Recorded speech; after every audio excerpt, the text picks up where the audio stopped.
Hello guys, welcome back to our channel కొత్త జెండా. Video చూస్తున్నప్పుడు లైక్ చేయండి, వీడియో పూర్తిగా చూసాకే కామెంట్ చేయండి. కొత్త వాళ్ళు ఎవరైనా మన ఛానల్లోకి వస్తే మీకు కనుక మన వీడియోస్ నచ్చుతున్నాయి అని అనుకుంటే మాత్రం ఖచ్చితంగా సబ్స్క్రైబ్ చేయండి. మోస్ట్లీ చాలా డేస్ తర్వాత అనుకుంటా కదా డైలీ వ్లాగ్ చేయడం. నేను ఇక్కడ కొత్తిమీర క్లీన్ చేసుకుంటున్నా. ఇట్లా తెచ్చినప్పుడే అన్ని క్లీన్ చేసి పెట్టుకుంటే ఒక టెన్షన్ ఉండదు. ఒక డే కష్టమైతే కానీ మిగతా డేస్ అన్ని హ్యాపీగా ఉండొచ్చు. అట్లనే ఫ్రిడ్జ్లో పెట్టుకున్నాం అనుకో, ప్రతిసారి తీసుకొని క్లీన్ చేసుకొని వేయాలంటే చిరాకు వస్తుంది. సో నేను ఇట్లా క్లీన్ చేసేసి బాక్స్లలో పెట్టేసి ఫ్రిడ్జ్లో పెట్టుకుంటే నాకు ఈజీ అనిపిస్తుంది. ఇక్కడ మా శ్రీవారు మ్యాగీ చేసి ఇచ్చిండు అన్నట్టు. ఈరోజు వర్క్ ఉండడం వల్ల బయటికి వెళ్ళినాము. సో మార్నింగ్ నుంచి ఏం తినలేము, జస్ట్ టీ తాగేసి వెళ్ళినాం. బయట తిందాం అనుకున్నాము.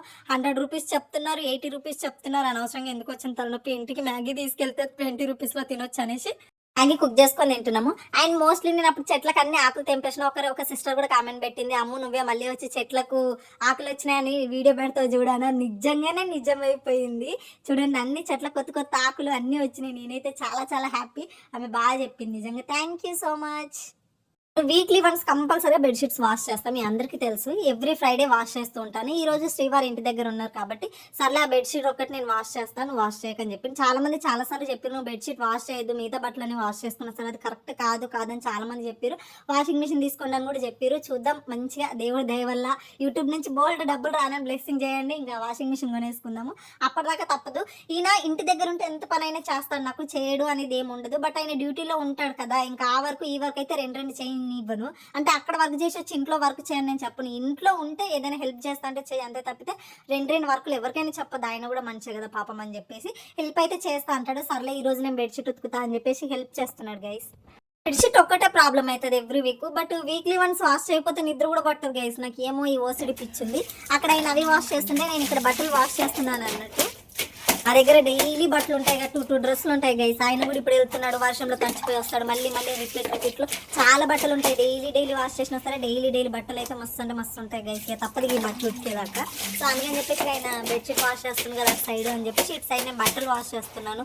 అంటే తొందరగా తన ఒక వర్క్ నేను ఒక వర్క్ చేస్తే తొందరగా చేస్తే వర్క్ అయిపోతుంది కదా, హ్యాపీగా కూర్చోవచ్చు అని చెప్పేసి ఫాస్ట్గా వర్క్ చేసుకుంటున్నాం. మేము ఇక్కడ సీరియస్గా వర్క్ చేసుకుంటే ఇంకా వర్షం చూడండి ఎట్లా వస్తుంది. ఎంత ఇరిటేటింగ్ ఉంది గైస్. అసలు సరిగ్గా బట్టలు ఎండట్లేదు, ఎండట్లేదు. ఫుల్గా ఆరబెట్టడము, మళ్ళీ ఇంట్లో తీసుకొచ్చి ఫ్యాన్కి ఆరబెట్టడం అవుతుంది. వర్షాకాలం వస్తే బట్టల టెన్షన్ ఒకటి ఉంటుంది గైస్. లిటరల్గా నాకు ఎట్లాంటి కంఫర్ట్ అవి యూస్ చేయబుద్ది కాదు. నాకు న్యాచురల్గా ఉంటే ఇష్టం. పర్ఫ్యూమ్లు కూడా ఏం నచ్చాయి. బట్ వీటికి సగం ఎండి ఒక స్మెల్ వస్తుంది కదా బట్టలలో నుంచి, డట్టిగా. నాకు చూస్తేనే ఇరిటేటింగ్ వస్తుంది. ఉతకడం అంతా ఒక టాస్క్ అయితే ఆ వారడం ఇంకొక టాస్క్ అయిపోయింది. ఎంత వర్షాలు గైస్, ఎన్ని వర్షాలు. ఆల్మోస్ట్ జూన్లో కదా స్టార్ట్ అవ్వాలి మనకు వర్షాలు. బట్ ఇప్పుడు మాకు మేలోనే ఫుల్ వర్షాలు వస్తున్నాయి. చాలా వీడియోస్లలో కూడా చెప్పినాం కదా, ఇట్లా రోడ్లన్నీ బ్లాక్ అయిపోయి ఏం వర్షాలు, ఇరిటేటింగ్ ఉంది. చాలా మంది వర్క్ ఆగిపోతుంది. ఏమో నాకు అస్సలు అర్థం కూడా ఇట్లా పిచ్చి వర్షాలు. మీ సైడ్ కూడా ఉన్నాయి వర్షాలు ఇలా?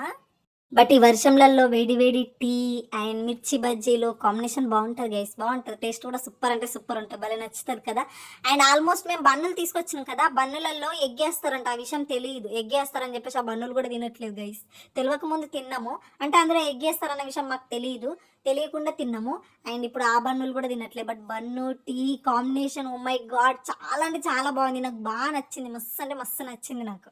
ఇక నేను బయట బట్టలన్నీ అయిపోగానే ఇల్లు ఉడుస్తున్నాను అన్నట్టు, ఇంట్లో వర్క్ చేసుకుంటున్నాను నేను.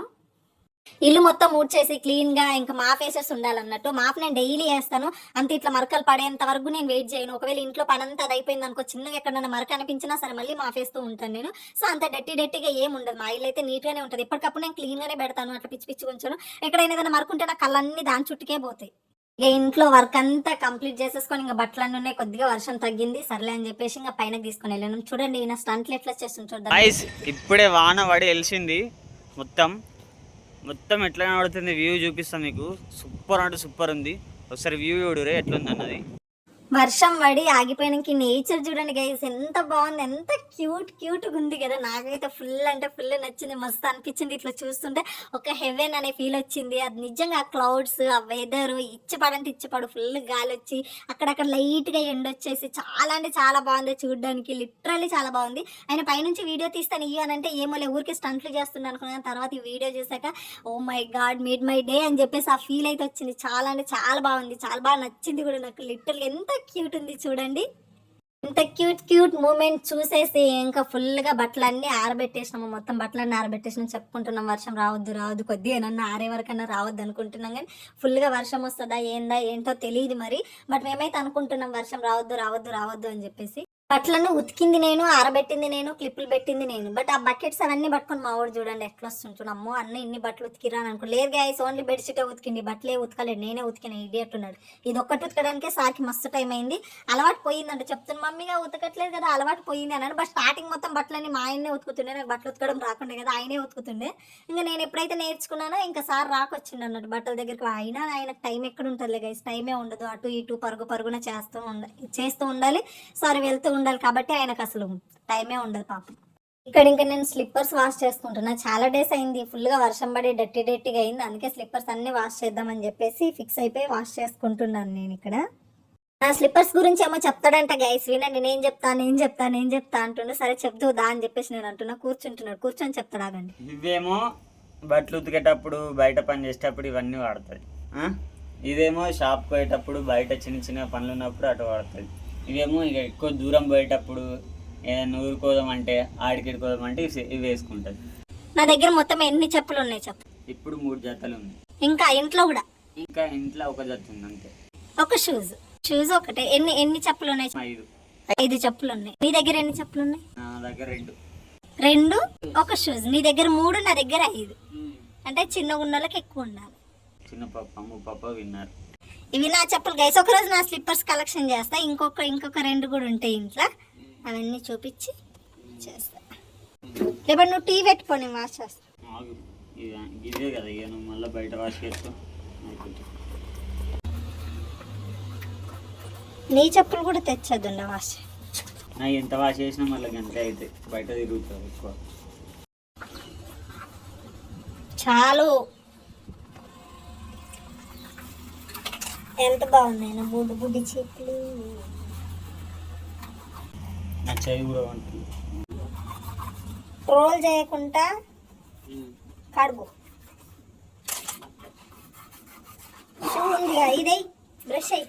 షూ ఉంది కదా ఫ్రెండ్స్, షూతో ఇప్పుడు మనం అడగాలి. ఒక ఫ్లవర్ పైన కానీ బాగోదు చెప్తున్నాను నేను. మంచిగా కడుగు.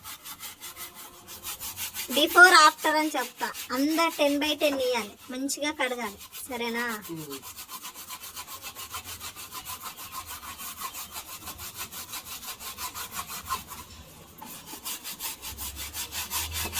ఇడా మావోడు ఏం చేస్తుండో. ఈరోజు బాగా పని చేపిస్తున్నాను, తిట్టుకుంటున్నావు మేము. ఇక నేను ఫస్ట్ చెప్పినాను వెళ్ళి టీ పెట్టే, ఈ లోపు నేను కడిగేసి బయట కడిగేసి మొత్తం వస్తానన్న. ఈయనకేమో ఇంటి దగ్గర ఉంటే నా చుట్టూ తిరుగుతాడు కదా, నేను కడుగుతా ఇంక నువ్వు వీడియో తీసుకుంటే ఎట్లా కడుగుతావు అని చెప్పేసి అని అన్నాడు. సర్లే నీకు చేయడానికి అంత ఇంట్రెస్ట్ ఉంది, నాకేంది ప్రాబ్లం చెప్పు. డైలీ చేసి నాకు కూడా చిరాకు వస్తుంది. సర్లే చెయ్యి, వీడియో కూడా ఉంటుంది, వీడియో తీద్దామని తీస్తున్నా. బట్ ఈయనకైతే అసలు ఈగో ఉండదు, మెయిల్ ఈగో అయితే అస్సలు ఉండదు, ఉండకూడదు కూడా. ఈగో చూపించటోళ్ళని చూస్తే నాకు చంపకేసి 2 పెట్టబుద్ధి అవుతుంది. మీ చుట్టుపక్కల ఎవరైనా ఉంటే 2 పెట్టండి, వాళ్ళ పనులన్నీ వాళ్ళనే చేసుకోమనాలి. హస్బెండ్ వైఫ్ ఇద్దరు ఈక్వల్ అంతే, తప్పితే ఈగోలు చూపించుకుంటా అమ్మాయిలు తక్కువ అబ్బాయిలు ఎక్కువ అని బిల్డప్లు అయితే కొట్టకూడదు. ఇద్దరు ఈక్వల్, నో ఈగో లేదా మీకు? నీ మీద ఈగో పెట్టుకుంటాను అంతే వస్తుంది. ఒక విషయం చెప్తుంటావా? ఇప్పుడు అందరు అనుకోవచ్చు, ఒకవేళ అనుకుంటే ఆపన్న చెప్పు, సౌండ్ కింపియదు నువ్వు చెప్పి. ఒకవేళ అనుకోవచ్చు, ఇప్పుడు చెప్పులు కడిగేది అది అంత అవసరం, చూపించలేదు అది అనుకోవచ్చు. ఆ హాస్పిటల్లో ఉంటే ఇన్నర్ సూట్ ఉతికిన అనుకుంటే వేస్ట్. ఇప్పుడు ఉన్నది నేను అమ్ము మాత్రమే. నాకేదైనా అమ్ము చూసుకుంటుంది, అమ్మడానికి ఏమైనా నేను చూసుకుంటా. ఇప్పుడు అది కాదు గైస్, ఇప్పుడు మీరు కింద కామెంట్ పెట్టాలి, అన్న గ్రేట్, అన్న తోపని పెట్టాలని కదా. వీడియో ఆఫ్ చేసినా నేను ఇది అడుగుతా, వీడియో ఆఫ్ చేయకపోయినా నేను అడుగుతా. ఎస్ గైస్, నేను హాస్పిటల్లో ఉన్నప్పుడు ఇన్నర్స్ తో సహా నాకు సేవలు చేసింది నా మొగుడు. ఇడియట్ మొగుడు, ఇది పిచ్చి మొగుడు గైస్, ఇడియట్ మొగుడు, పిచ్చి మొగుడు. చెయ్యాలి, అందులో గొప్ప ఏం లేదు గైస్ అస్సలు కూడా. ఎందుకంటే తీసుకొచ్చుకుండా అందరి దగ్గరికి వెళ్ళి తీసుకొచ్చి మా వాళ్ళందరికి దూరం చేసి నన్ను అనాథం చేసింది ఈయన, కాబట్టి ప్రతిదీ ఈయనే చెయ్యాలి. అర్థం? తప్పు కాదు, ఇంట్లో గొప్ప కూడా ఏం లేదు. నువ్వు ప్రౌడ్ గా చెప్పకు. గొప్ప అని చెప్తాను నేను, తప్పేం లేదు. ఉందని ఎవడన్నాడు? ఎవడన్నాడు? అనుకుంటే గినుకుంటే మీ సైడ్ వాళ్ళే అనుకోవాలి. లేకపోతే అన్న అనుకుంటారు. ఎస్, అఫ్ కోర్స్ నేను హాస్పిటల్లో ఉన్నప్పుడు నాకు సంబంధించిన ప్రతి పని కూడా ఆయనే చేశాడు. ప్రతిదీ అంటే ప్రతిదీ ఇంక అన్నీ చేసుకోండి. ఇన్నర్స్ ఎవ్రీథింగ్ ఆయనే చేశాడు. ఇంక నన్ను చూసుకోవడానికి కూడా ఎవరు లేరు. అది గొప్ప అని కూడా నేను చెప్పను. ఎందుకంటే నా చుట్టూ 10 మంది ఉంటుండే. ఆ 10 మందిలోకెళ్ళి నన్ను సింగిల్ చేసి నన్ను తీసుకొచ్చింది ఆయన. నాకేమన్నా అయినా కంపల్సరీగా 200% చూసుకోవాలి, చెయ్యాలి. అదైన బాధ్యత. అయితే మోస్ట్‌లీ చెప్పాలంటే స్టార్టింగ్ కూడా మహి ఇట్లనే ఈగోతోని ఇట్లనే ఉంటుండే. స్టార్టింగ్‌లో మస్తు టార్చర్ చేసిర్రు వీళ్ళు నన్ను. మీరు వీడియోస్‌లలో చూస్తారు. అయితే ఎప్పుడైతే నేను హాస్పిటలైజ్ అయ్యాక నేను అక్కడ పడ్డ ఇబ్బందులు, నా కష్టాలు, నా బాధలు ఎప్పుడైతే ఈయన చూసిండో అప్పుడు పర్సనల్‌గా చూసి మారిండు తప్పితే స్టార్టింగ్‌లో మహికి పిచ్చి ఈగో ఉంటుండే. నేను అబ్బాయిని, నా మాటే వినాలి ఇది అని కొంచెం పొగరు ఉంటుండే. మీరు రాబోయే వీడియోస్‌లలో చూస్తారు ఇంకా కొద్దిగా. చాలా బాధ పెట్టేసిర్రు. చాలా సఫర్ చేసిర్రు. నాకు అర్థం కాకపోతుండే. నేను బ్రతికిన లైఫ్ ఒకటి, వీళ్ళ దగ్గరికి వచ్చినాక బ్రతికిన లైఫ్. బట్ బేబీని కోల్పోయింది ఎంత బాధ ఉంటుందో, బేబీ దూరం అయ్యి మా ఇద్దరిని దగ్గరికి చేసిందని చెప్పొచ్చేమో మేబీ నిజం చెప్పాలంటే. ఎందుకంటే ఆ డేస్లలోనే మహి నన్ను నిజంగా లవ్ చేయడము, నా బాధలు, నా కష్టాలు అన్నీ చూసి ప్రతిదీ కూడా ఓకేలే, ఈ పిల్ల కూడా మనిషే, ఇది కూడా మనిషే, దీనికి కూడా కన్నీళ్ళు ఉంటాయని అప్పటి నుంచే కొద్దిగా మారిండు. ఇప్పుడు డే బై డే కొద్దిగా మారుతుండు. దీనికి నేను అమ్మయ్య అనుకోవాలి. ఇంకా నేను వీళ్ళ వల్ల ఎంత సఫర్ అయ్యాను, ఎంత బాధపడ్డాను అని అంటే ఒకటి చెప్తా. నేను మా మ్యారేజ్ అయిన 1 మంత్కి అరౌండ్ అనుకుంటా నేను సూసైడ్ అటెంప్ట్ కూడా చేసిన. అంత టార్చర్ చేసిర్రు. అంత నన్ను ఒక డైనమోలోకి వెళ్ళిపోయినా. ఇంకా అదంతా చూస్తుంటే కూడా ఏందమ్మో నువ్వు ఇన్ని కష్టాలు అనుభవించొచ్చావా అని అంటారు. లిటరల్గా నేను చాలా కష్టాలు అనుభవించిన. చాలా బాధ పెట్టిరు వీళ్ళు నన్ను. నాకు ఇప్పుడు అవన్నీ గుర్తు తెచ్చుకుంటే కూడా మస్తు ఏడుపు వస్తుంది.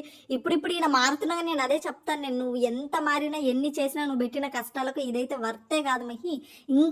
ఇంకా చాలా చేసిరు మీరు అని అంటాను. నేను డైరెక్ట్ అంటాను ఆయన ముఖం మీద. అవును, నాకు తెలియక నేను చేసినవన్నీ ఇంకొకసారి రిపీట్ చేయను, ఇంకొకసారి అట్లాంటి డేస్కి వెళ్ళను అని అట్లీస్ట్ రియలైజ్ అయితే అవుతున్నాడు కదా. సర్లే, దానికి కొందరైతే ఆ రియలైజేషన్ కూడా లేదు.